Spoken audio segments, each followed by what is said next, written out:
Hi,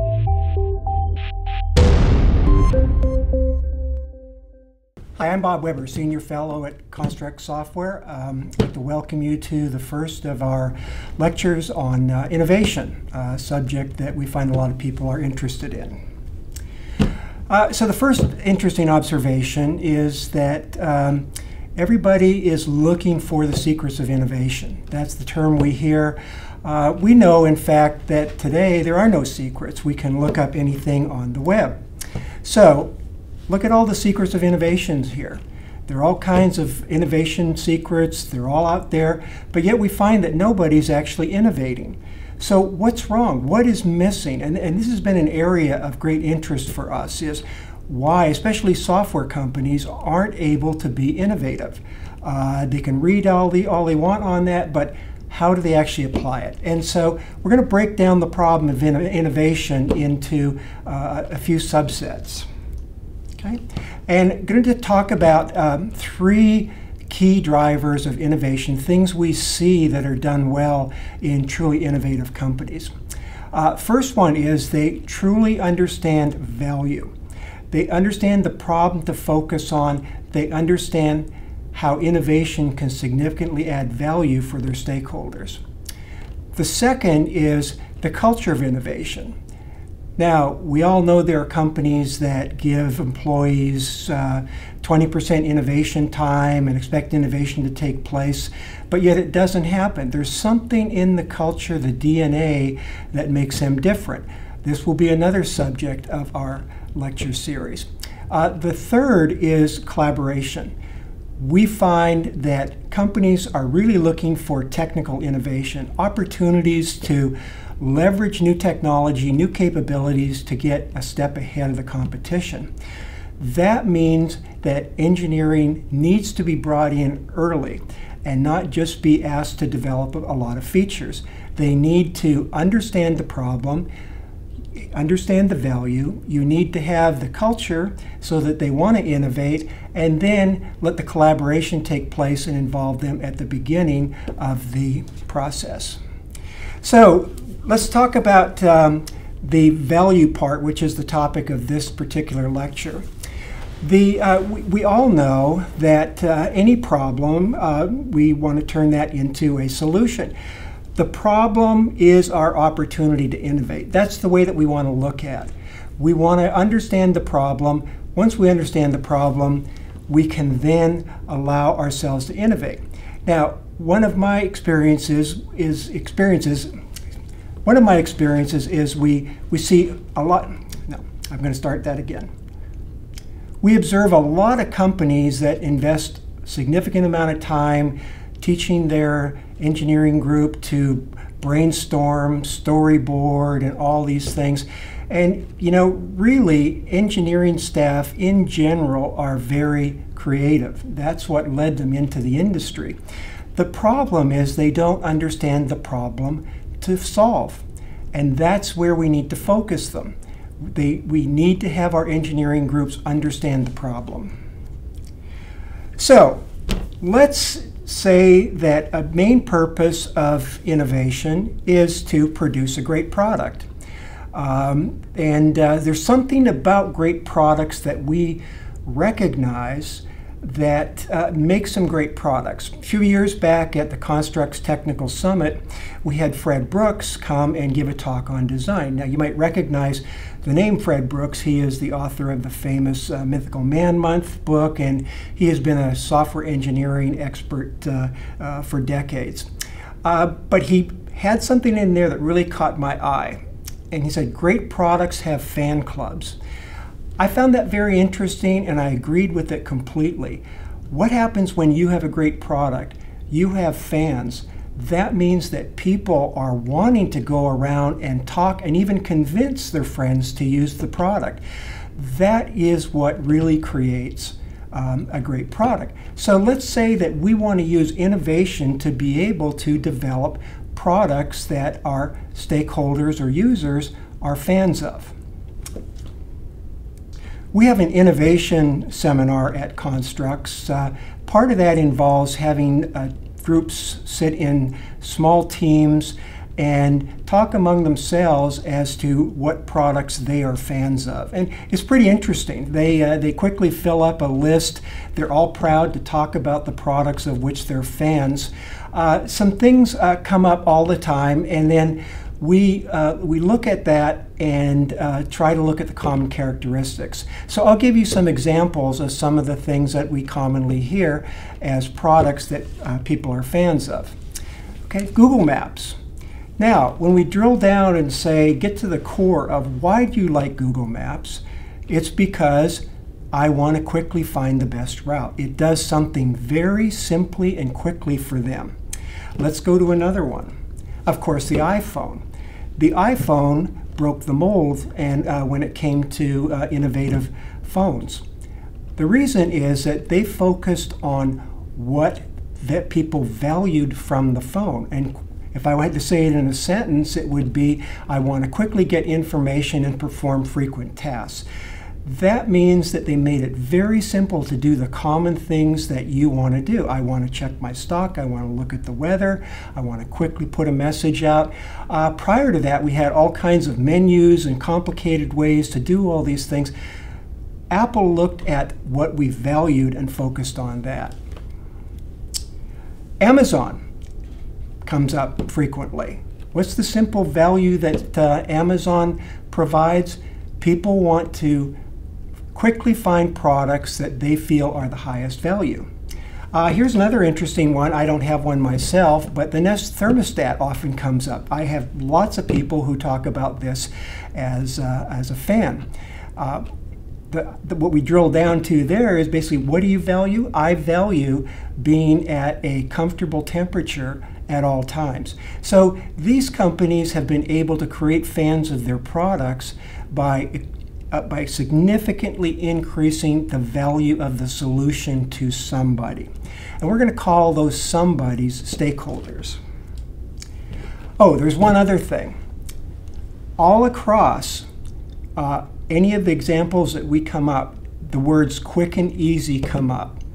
That means that not only can I do something of great value for me, I can do it quickly and easily. So that says that there is some focus required on not only what you build, but emphasis on user experience to make it as quick and efficient as possible. Okay, so now let's take a practical commercial example. Let's look at this radiologist whose goal is to diagnose problems from x-rays. Now let's say you were developing an x-ray imaging system to automate this for radiologists. Now radiologists might ask for particular features. I want to look at it this way, but at the core what they want is the ability to diagnose from the image as quickly as possible. That's what they value. If you can solve that problem for them and differentiate yourself from other companies, you will have a great product and you will have radiologists as fans. So let's look at our Construx definition of innovation. First of all, most of us agree that innovation is not obvious. In fact, well, I guess we could say that they're obvious after the fact often, but we look at it and say, wow, that was not an obvious way to implement that or do that. So we have this element of being non-obvious. We know it involves improving something, and we can apply innovation not only in a product, but a process or any solution in general. Okay, and we say that it results in a measurable increase in stakeholder value. That's saying two things. One is we can measure stakeholder value, and two, we can drill down to what that stakeholder value is. One of the techniques we use is called the 5 whys. It's commonly used in requirements definition to get down to deeper understanding of requirements. But we can use the 5 whys in terms of value. Now 5 whys was introduced by Toyota as a root cause analysis process. As an example, there might be a spring failure on a clutch. So the first question would be, why did the spring fail? Well, the answer is, well, because it wasn't tensioned correctly. Okay, another why. Why wasn't it tensioned correctly? Because the machine wasn't calibrated to do the tension properly on the production line. All right, one more. Why was the machine not calibrated? Because we don't have a regular process to calibrate the machines and make sure they're done on a daily basis. So this gives you the example. There's nothing magic about 5 whys. You basically dig down until you find what you feel is the root. So we can use this for stakeholder value. Let's take an example. You have an engineering team, or you're part of an engineering team that has been tasked to build an audio system or an entertainment system in a car. So what do we typically do? Well, the first thing we do is we talk to our stakeholders and ask them what features they want. In fact, we produce these great feature lists of all the ideas that people want, and we often just start developing from them. So let's start with what somebody might ask for in an audio system in a car. I really want to have those 3 buttons on my steering wheel to change the radio stations.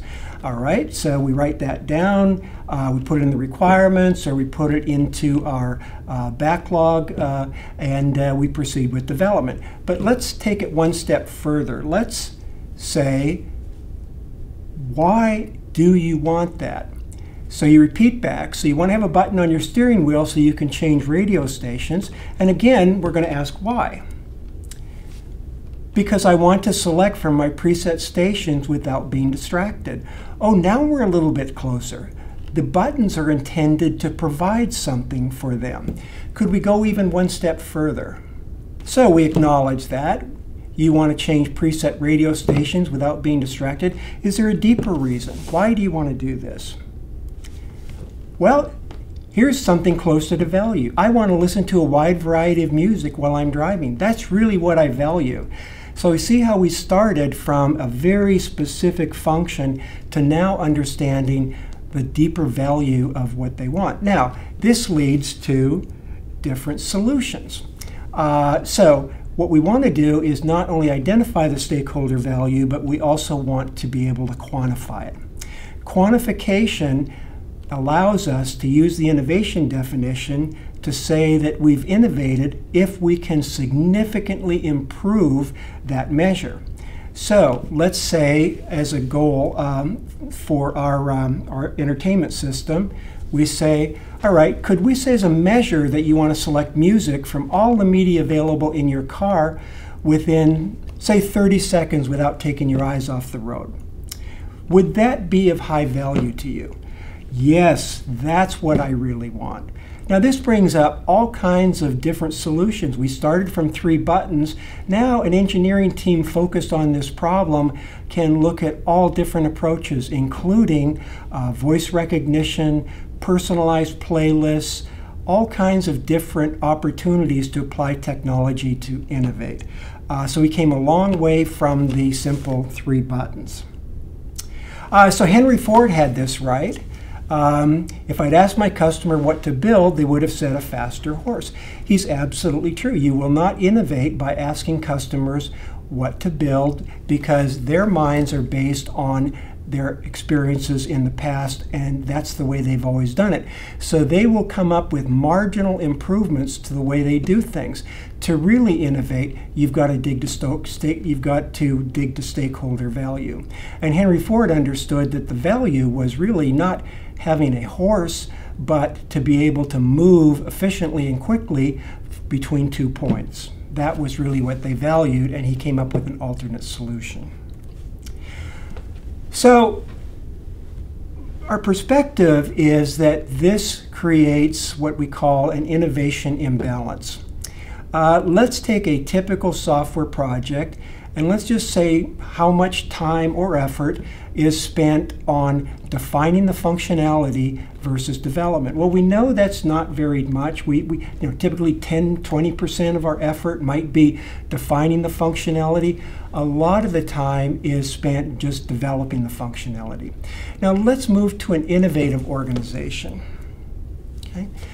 An innovative organization spends time on understanding stakeholder value. This then allows them to focus engineering on identifying the innovation. Remember, we talked about quick and easy as well. How often we underestimate the importance of user experience in your product. This analysis of great products says that your ability to do things quickly and easily is a major factor in determining whether you're a fan of that product or not. So these are things we need to focus on a little bit more than what we've done. So there's still time for development. Now this applies whether you're using, a waterfall process, an agile process. What we do find is that there is greater opportunity for innovation with agile processes because you are working more closely with the product owner. You are able to identify what, dig down to what they want. However, we often see at the same time that user stories are basically disguised requests for features from the product owner and still don't get down to stakeholder value. So we say getting to stakeholder value is a key component of innovating. So this emphasizes the value part of the, quote, secret to innovation. Next time, we'll talk about the culture of innovation. What is it that makes people want to innovate? Once they understand the problem, why do some organizations innovate and others don't? Thank you.